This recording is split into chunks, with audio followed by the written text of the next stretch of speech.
Murió solo, lejos de su familia, lejos de su tierra. Tenía 23 años, medía 2,51 metros. Y cuando su corazón dejó de latir en 1904, nadie llamó a su madre. Nadie devolvió su cuerpo a casa. Lo embalsamaron, lo exhibieron, lo vendieron. Durante 97 años, la Universidad de Montreal retuvo el cuerpo de Edouard Beaupré, como si fuera un objeto de museo. Su familia suplicó, escribió cartas, golpeó puertas. Durante casi un siglo, nadie respondió. ¿Por qué una institución científica necesita el cuerpo de un hombre durante 97 años? No para estudiarlo. Los estudios se completan en meses, para que nadie más lo estudie. Porque Edouard Beaupré no era un caso médico, era una prueba de algo que los gobiernos, las universidades y las instituciones científicas de todo el mundo llevan 200 años intentando hacer desaparecer. Y hoy vamos a ver exactamente qué era esa prueba. Edouard no fue el primero. Fue uno de docenas, quizás de cientos, hombres y mujeres de proporciones imposibles que aparecieron en el registro público del siglo XIX, desde América del Norte hasta Rusia, desde el Imperio Otomano hasta Brasil, y que fueron inmediatamente absorbidos por una sola institución. No por los gobiernos, no por los ejércitos, no por las iglesias, por el circo. Piénsalo. Si encontraras algo cuya existencia destruye la historia oficial, algo real, visible, que miles de personas podrían ver con sus propios ojos, ¿cómo lo ocultarías sin destruirlo? No puedes hacerlo desaparecer. Es demasiado grande, literalmente. Entonces haces algo más inteligente. Lo pones en el escenario, lo rodeas de música, de luces, de payasos, lo llamas maravilla o engaño, y el público, entrenado para no creer nada de lo que ve en un circo, elige el engaño. Siempre. Eso es exactamente lo que ocurrió. La historia oficial es simple. El siglo XIX fue la era del espectáculo. P.T. Barnum convirtió el engaño en industria. El circo era el espacio oficial de la mentira aceptable. Y dentro de ese espacio aparecieron los gigantes. La ciencia los explicó rápidamente. Gigantismo patológico. Acromegalia, disfunción pituitaria, casos médicos trágicos disfrazados de entretenimiento.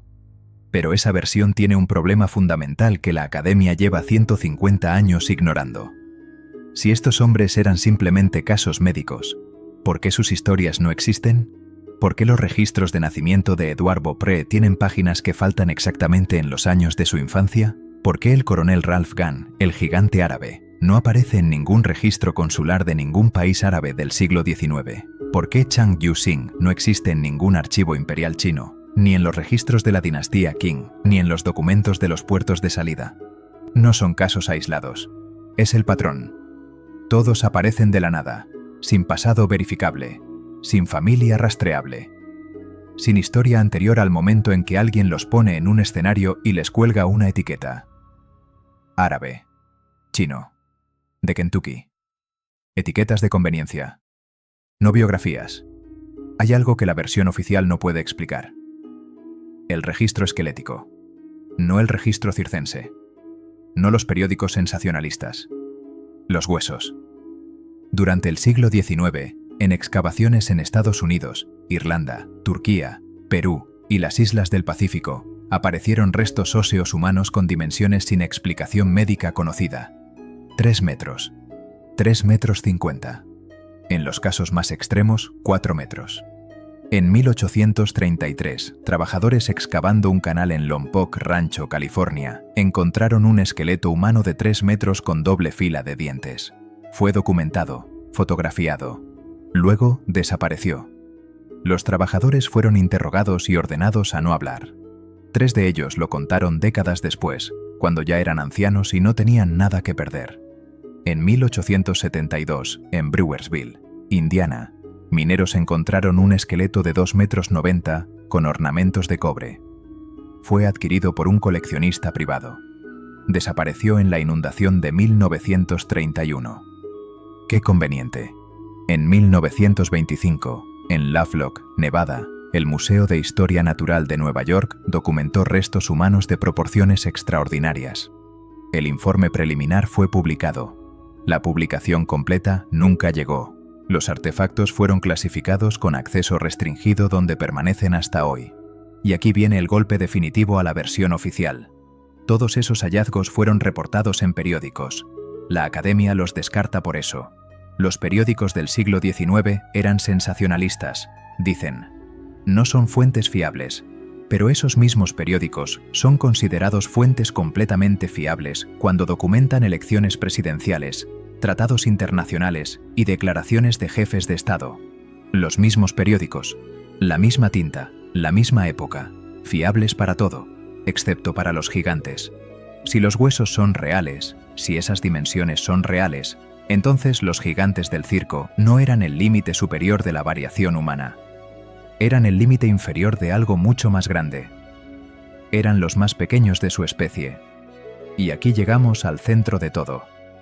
Tartaria, el nombre que aparece en todos los mapas europeos entre 1500 y 1800. El estado más grande del mundo según los cartógrafos más respetados. Mercator, Blaeu, Ortelius. Un imperio que se extendía desde los Urales hasta el Pacífico, desde el Ártico hasta los Himalayas.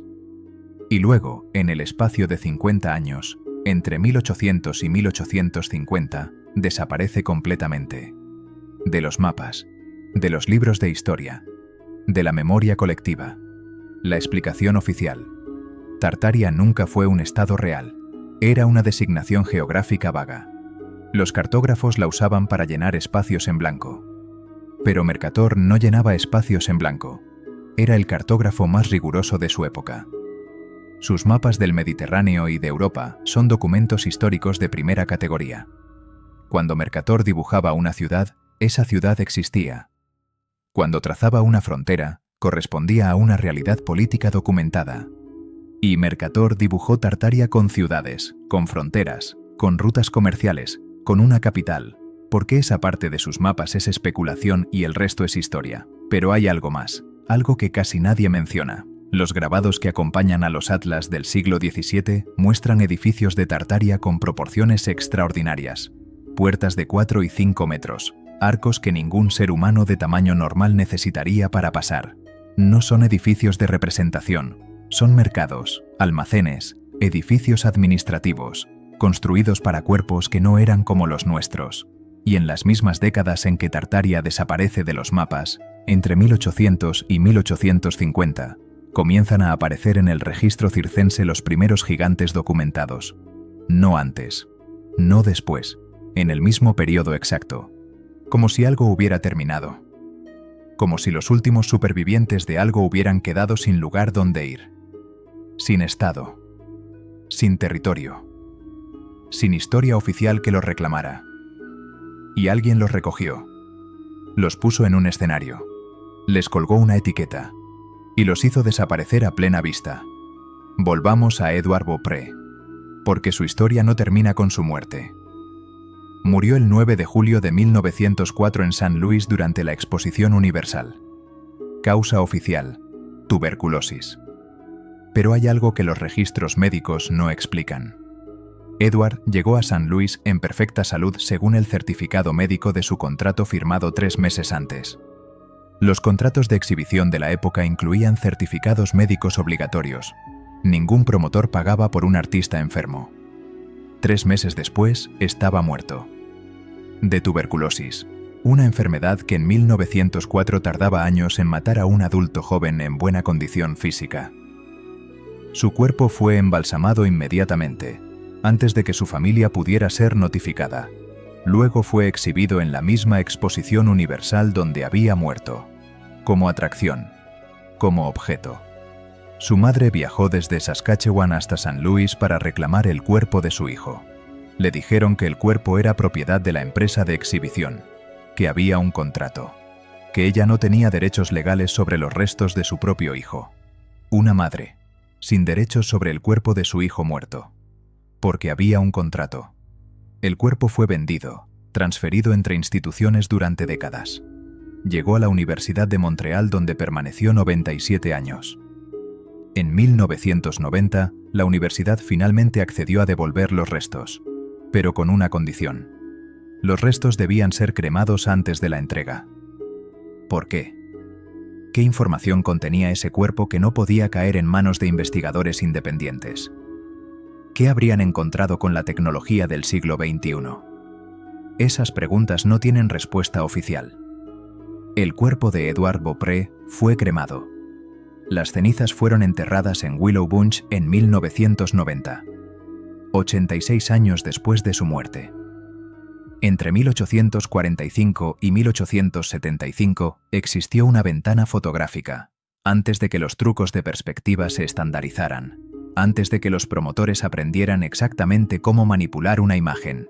En esa ventana, las fotografías de los gigantes son diferentes.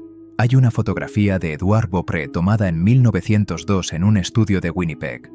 Aparece junto a dos hombres de estatura normal.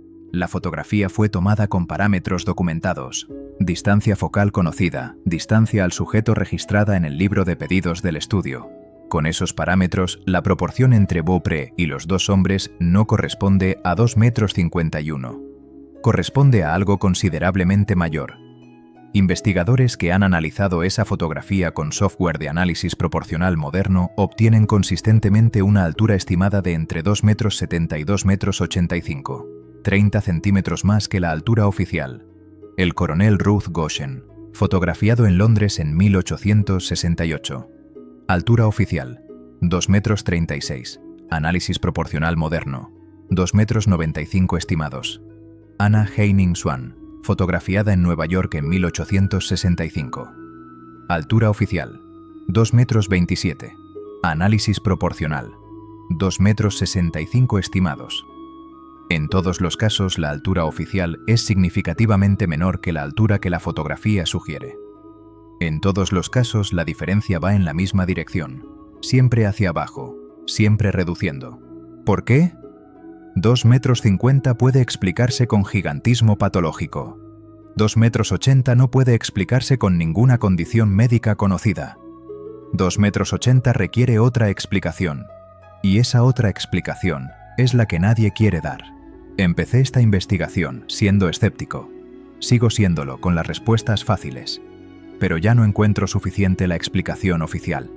No da cuenta de la consistencia del encuadre en culturas sin mecanismo de coordinación conocido. No da cuenta del adelgazamiento sistemático de los registros biográficos exactamente donde deberían ser más densos.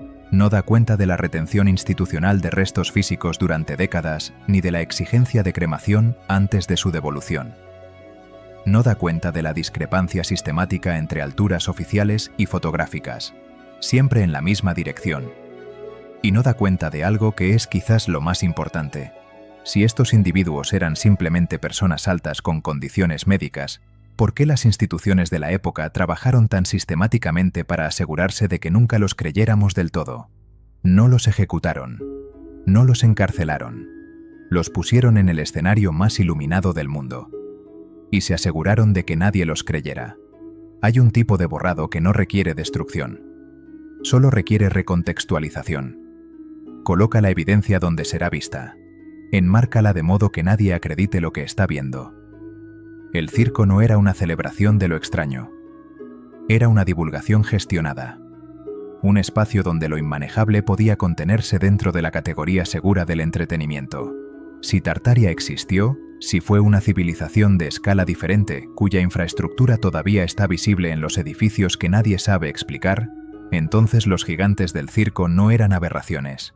Eran los últimos representantes de algo que fue destruido tan completamente, tan deliberadamente, que hoy ni siquiera sabemos qué nombre darle. ¿Qué habrían dicho si alguien les hubiera preguntado de dónde venían? ¿Qué recordaban? ¿Qué sabían sobre el mundo que existió antes del que nos enseñaron? Esa pregunta nunca se hizo en público, nunca se registró, nunca llegó al archivo. Y hoy, con todos ellos muertos, con sus cuerpos cremados o clasificados, con sus historias borradas y sus alturas reducidas en los registros oficiales, esa pregunta ya no tiene a quién hacérsela, solo tiene silencio. Y el silencio, a estas alturas, es la respuesta más elocuente de todas. En el próximo video vamos a ver los edificios, los que todavía están en pie, los que nadie sabe explicar, los que miden exactamente lo que tendrían que medir si todo lo que acabas de escuchar fuera verdad.